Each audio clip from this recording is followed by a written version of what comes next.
Rain fell like judgment on the merchant's courtyard. A crowd gathered, faces twisted with mockery, as servants dragged a young girl through the mud. Her name was Tiwa.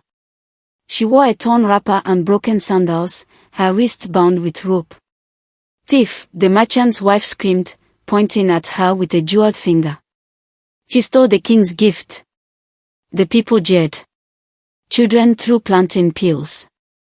Women spat at her feet. Yet Tiwa said nothing. Her eyes stayed fixed on the ground, quiet as stone. Then something strange happened. The rain stopped mid-fall. Each drop hung in the air like glass beads, frozen between sky and earth. The crowd fell silent, confused. Even the wind held its breath. From the river beyond the compound walls came a sound. Steady. Deep. Ancient. Drum beats. They echoed through the valley, slow as a heartbeat, growing louder with each passing moment. The merchant's wife stepped back, her face suddenly pale. The crowd turned toward the gate. Something was coming. And when it arrived, nothing in that house would ever be the same. 3 moons earlier, Tiwa had arrived at the merchant's house carrying only a clay god and a pair of woven sandals. She knocked at the gate just as the sun was setting, her shadow long and thin against the red dust. "I seek work," she said softly when the gate opened.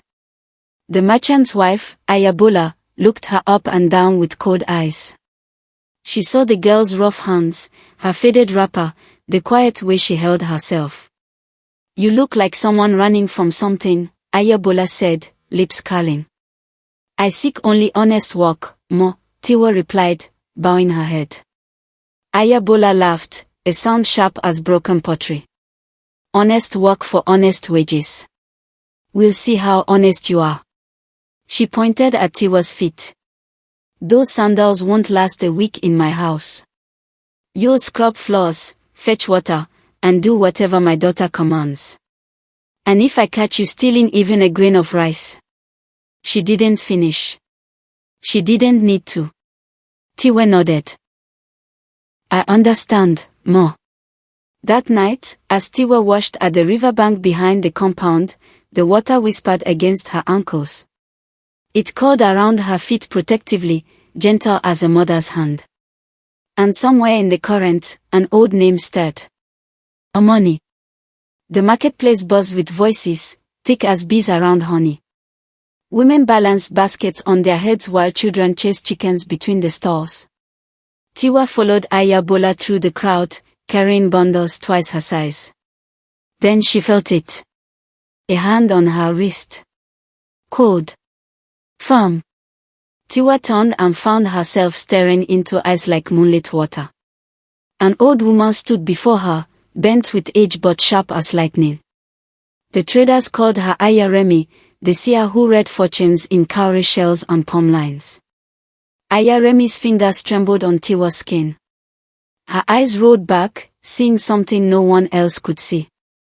When she spoke, her voice was distant, like someone speaking from the bottom of a well. Crown, submerged in water, vow-bound by silence. The words hung in the air between them. Ayabola snatched Tiwa's arm away. "Don't fill the girl's head with nonsense, old woman." But Aya Remi wasn't finished. She leaned close, her breath smelling of bitter herbs. "A house that spits at kindness," she whispered, "invites a flood." The words sent ice down Tiwa's spine. As they walked away, Tiwa glanced back. The seer stood watching, unmoving, as the marketplace swirled around her like water around a stone. "You call this clean?" Bola stood over Tiwa, hands on her hips, voice dripping with scorn. Tiwa knelt on the crystal floor of the main hall, her palms raw and bleeding from scrubbing. The merchant's daughter was 18, beautiful in the way expensive things are beautiful, polished but cold. "I work since dawn, Miss Bola," Tiwa said quietly. "Then work harder." Bola kicked over the bucket of soapy water. It flooded across the floor, soaking Tiwa's wrapper. "Start again. And this time, use your bare hands. The brush makes you lazy." Behind them, Ayabola laughed from her cushioned chair. The girl needs to learn her place, my daughter. You're teaching her well.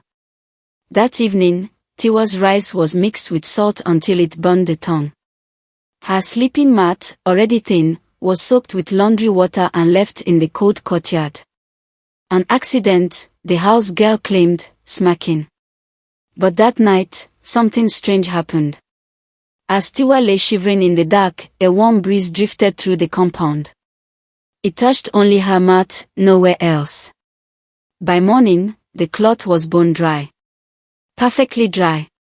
As if invisible hands had wrung out every drop while the household slept. Before dawn, when darkness still held the world, Tiwa walked to the river. Her calabash was old, cracked from years of use. She'd found it abandoned on the roadside when she first arrived. Please don't break, she whispered to it, stepping carefully down the muddy bank. The river moved slowly in the half-light, silver and black. Tiwa dipped the calabash, and immediately felt the crack widen. Water poured out through the split like tears. She pulled it up, heart sinking. Without a calabash, she couldn't fetch water. Without water, she'd be punished. Again.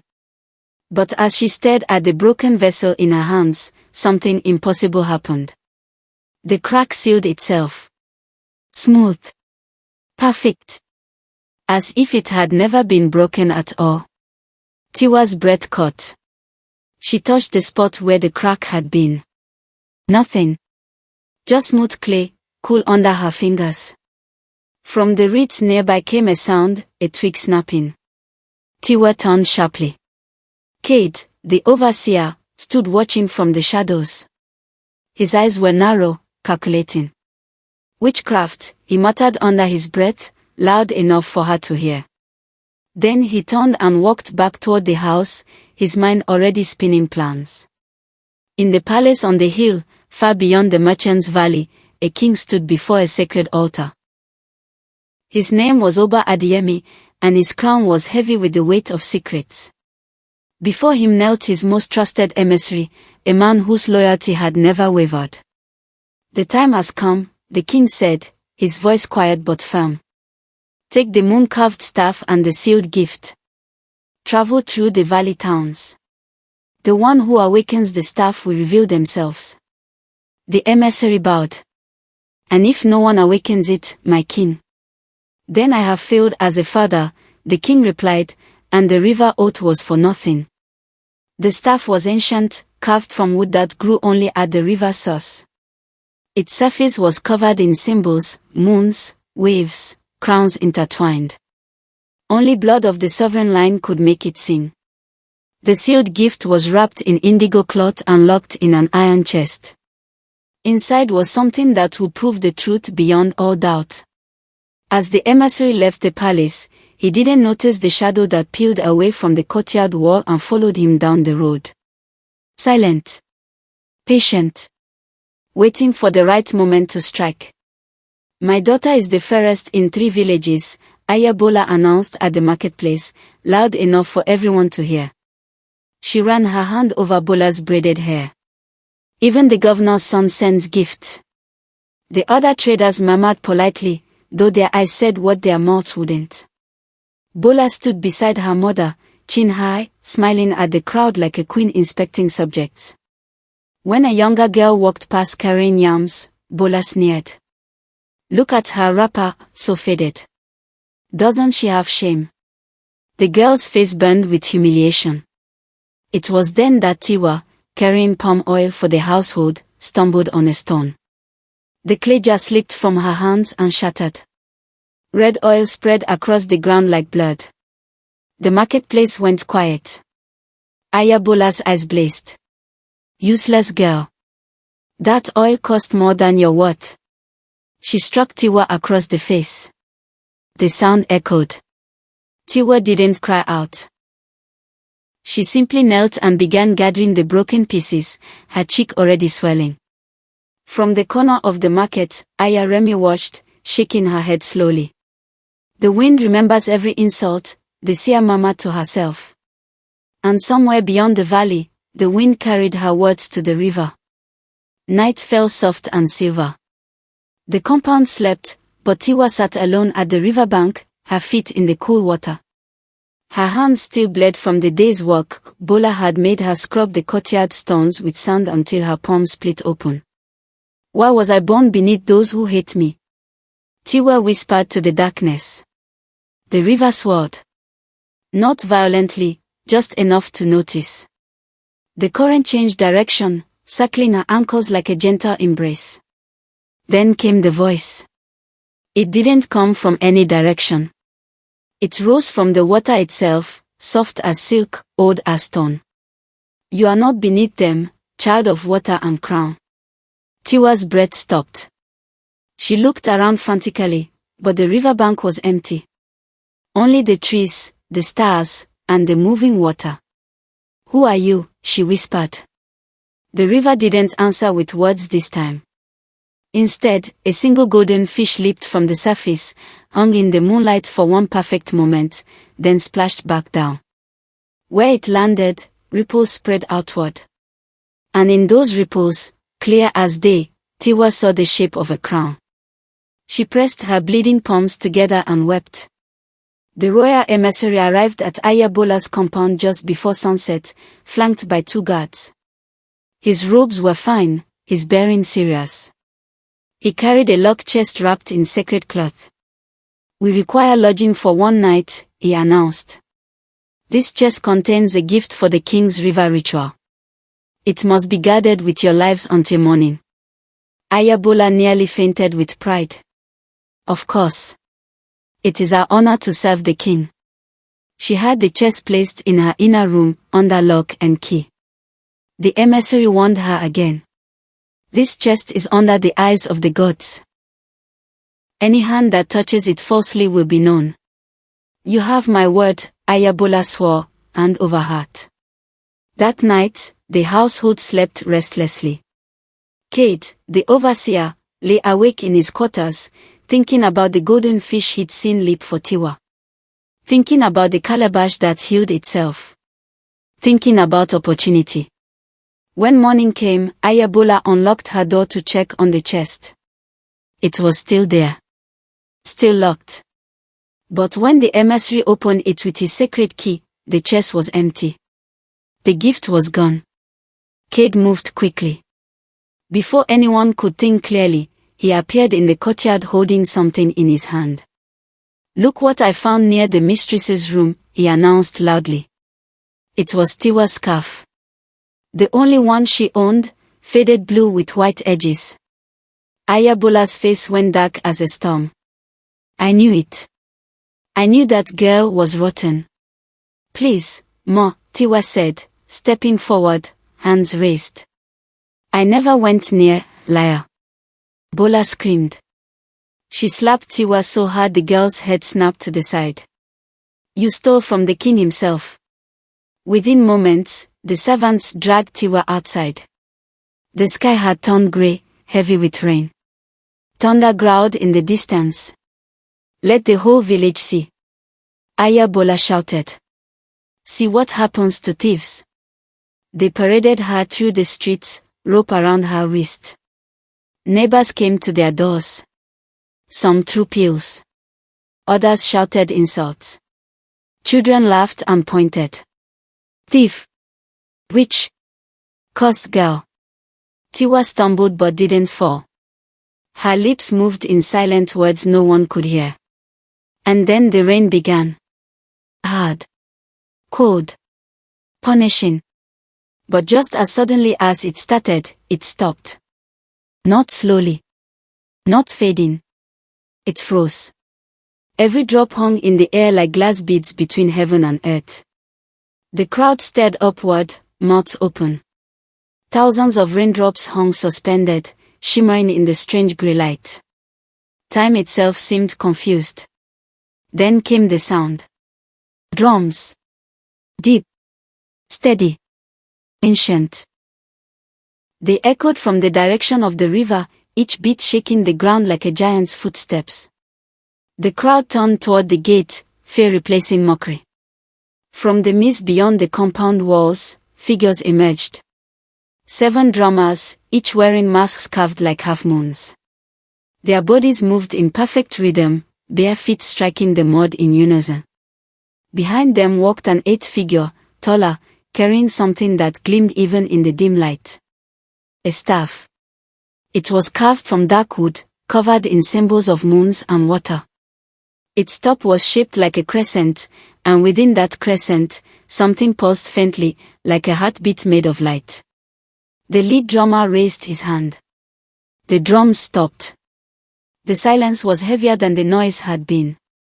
The tall figure stepped forward, holding the staff horizontally across both palms. As he approached Tiwa, still bound and kneeling in the mud, the staff hummed. Just once. Soft. But everyone heard it. The drummers didn't bow to Ayabola or her daughter. They bowed, ever so slightly, to the maid. Ayaremi stepped out from behind the drummers, her moonlit eyes fixed on the crowd. Her voice, though old, carried like wind through reeds. Let truth reveal itself. She pointed at the large water basin in the center of the courtyard, the one used for washing hands before meals. The drummers lifted it, pouring in fresh river water until it brimmed. Each person in this household, Ayaremi declared, will draw water with a bow. Truthful hearts will float. Liars will sink.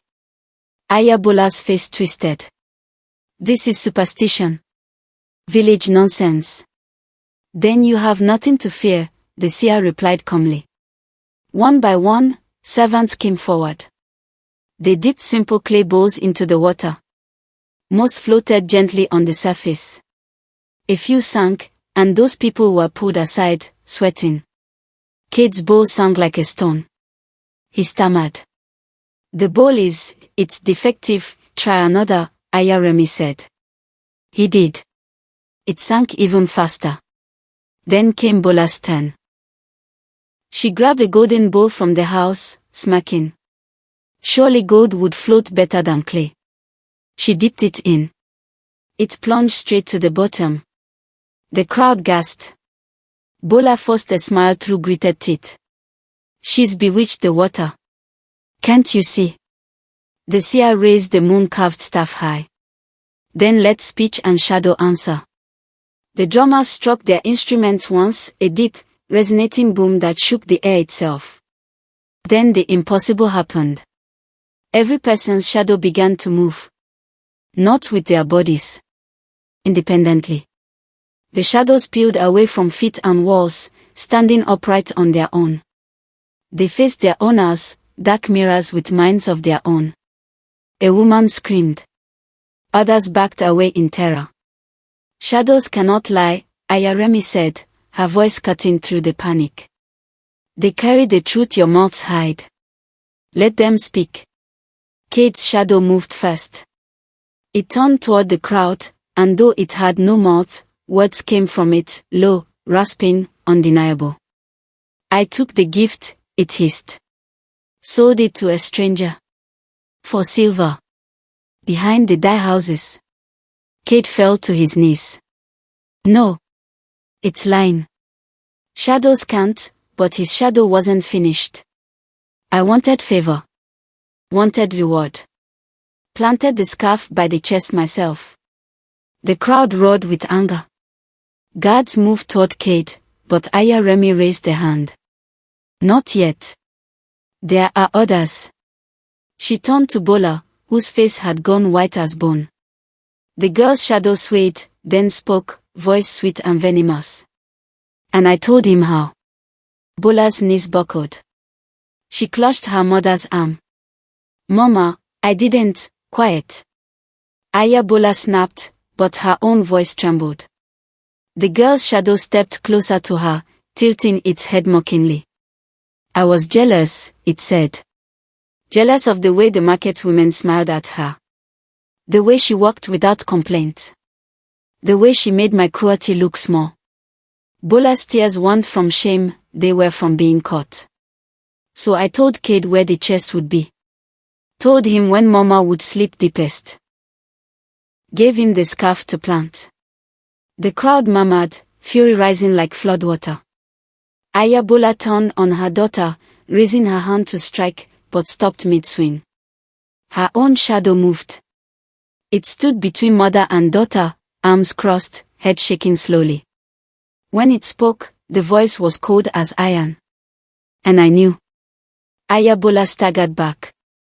No, I saw them whispering in the courtyard. Saw Kate slip out at midnight. I knew, and I said nothing. The shadow leaned closer. Because I wanted her ruined. The maid who made my daughter feel ordinary. The staff in the tall drummer's hands began to glow. Faint at first, then brighter, casting silver light across the courtyard. Aya Remi's voice rang out. The staff refuses the guilty. Let us see if it accepts the accused. The tall drummer approached Kate first, holding the staff out horizontally. Take it, Aya Remi commanded.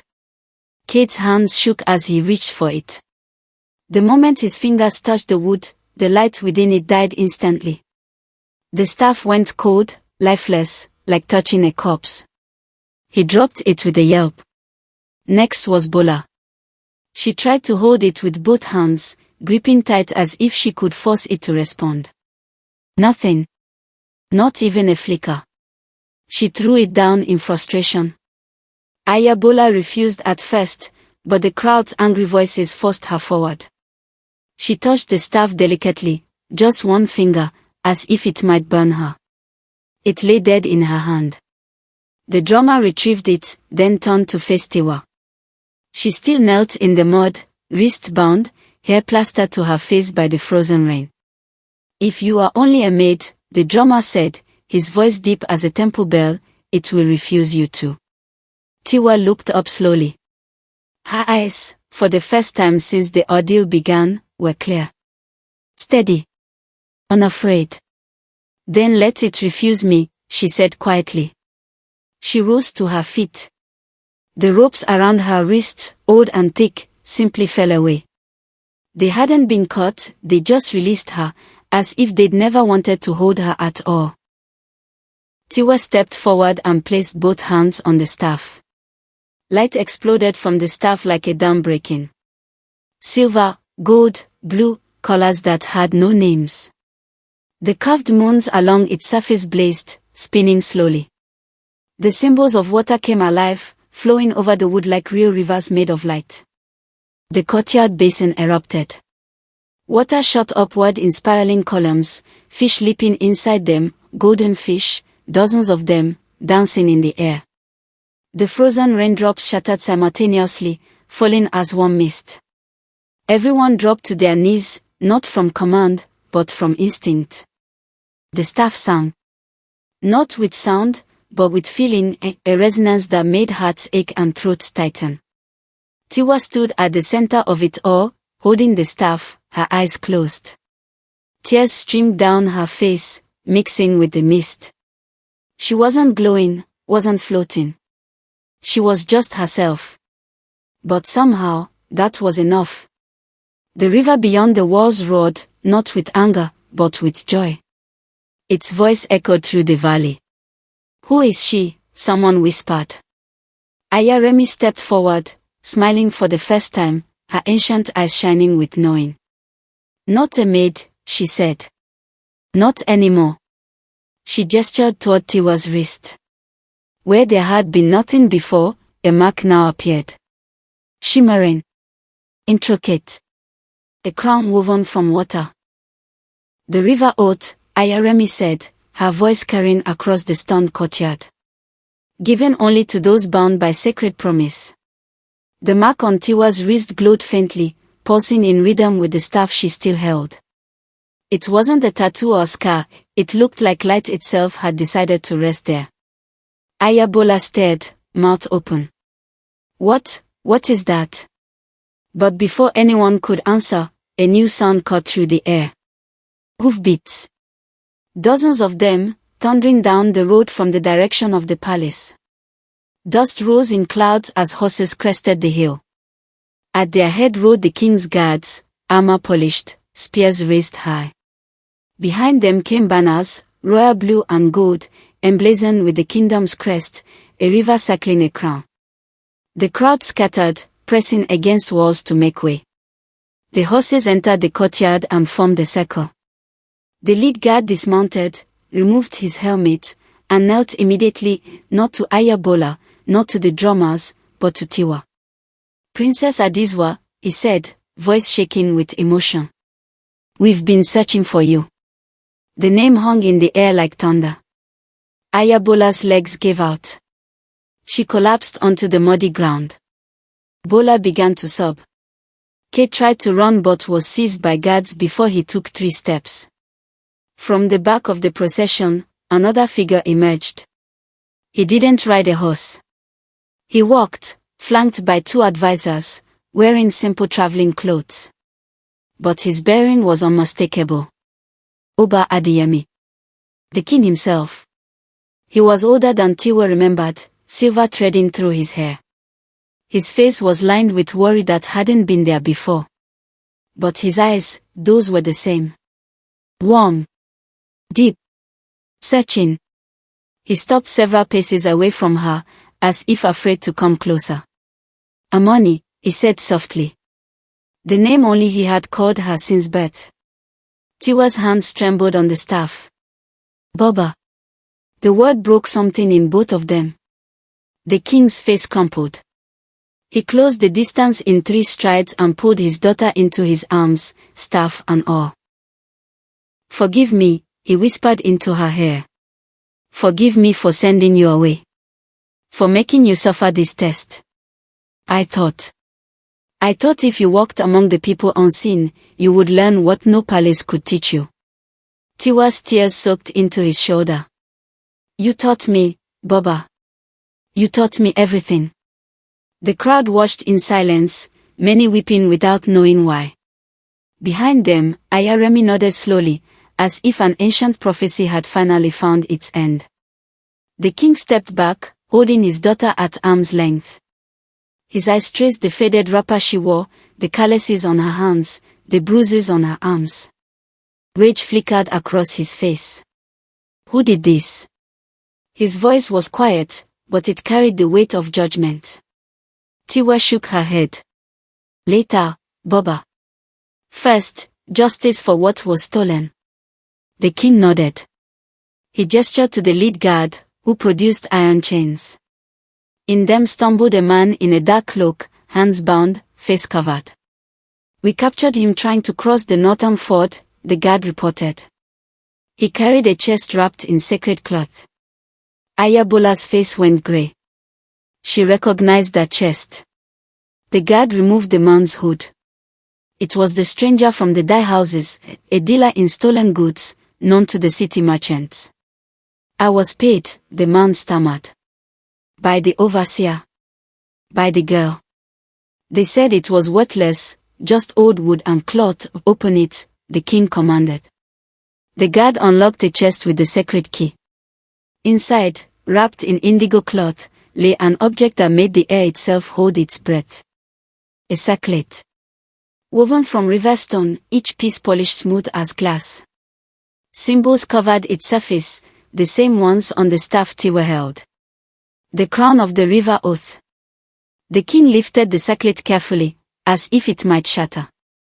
Despite the sunlight, it remained dull, lifeless, just stone and metal. "This crown," he said, turning to address the crowd, "was forged at the river's source by the first king of our line. It awakens only for blood of the sovereign. No magic, no trickery can deceive it." He held it toward Ayabola.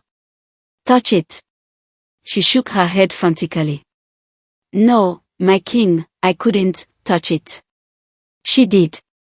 Her hand trembled. The crown remained cold and dark. The king moved through the crowd, offering it to nobles, guards, even the drummers. Each person touched it. Each time, nothing happened. Finally, he stood before Tiwa. "My daughter," he said. "For years, you lived under a sacred oath. You could not reveal your name. Could not call on your power.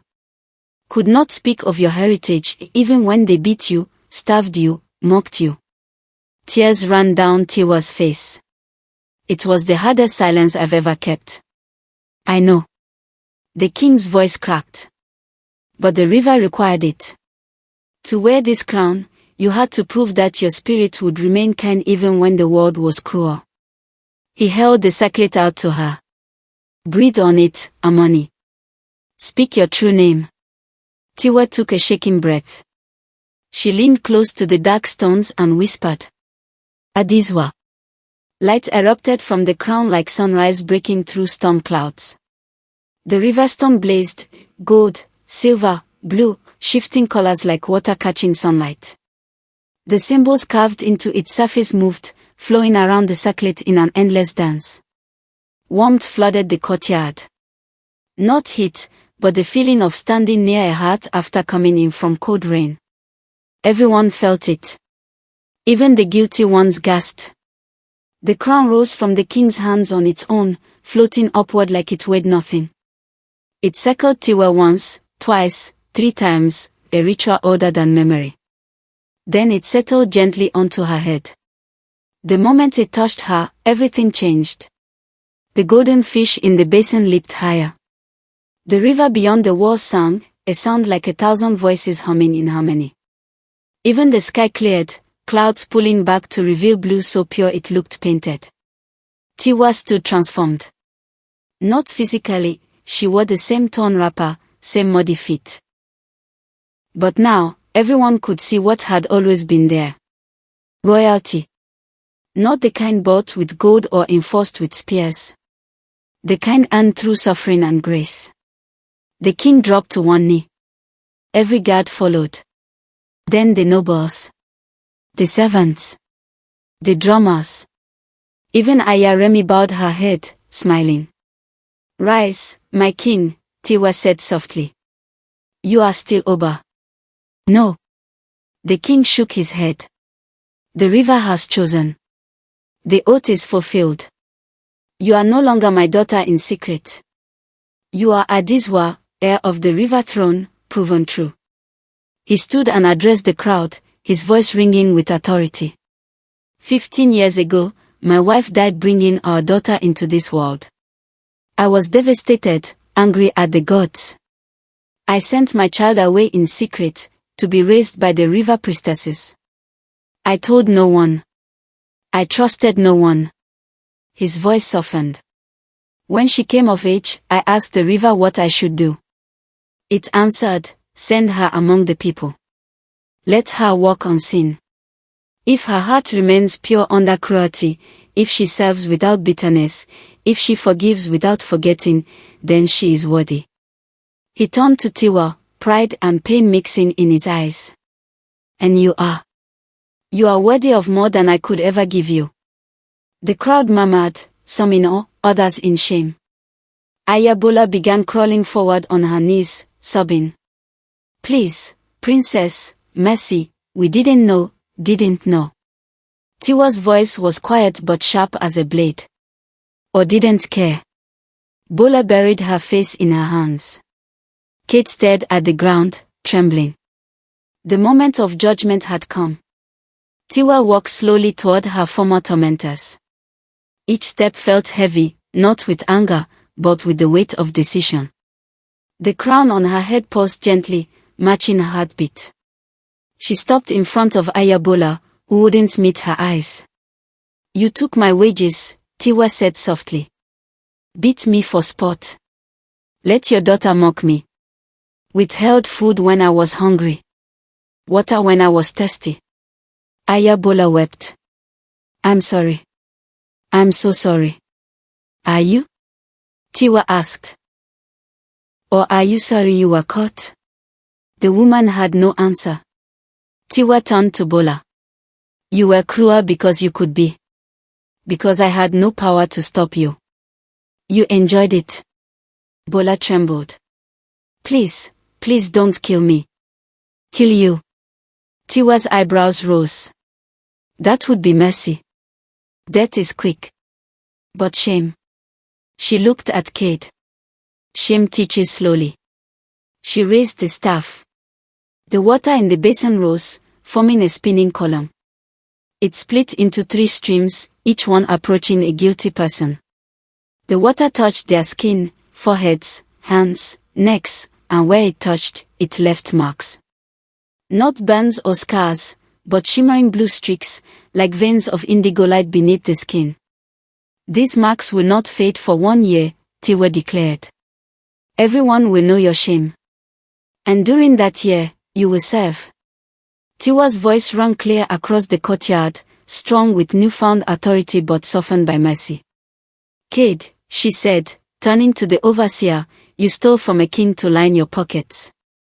You will rebuild the riverbank where it has crumbled, stone by stone, with your own hands.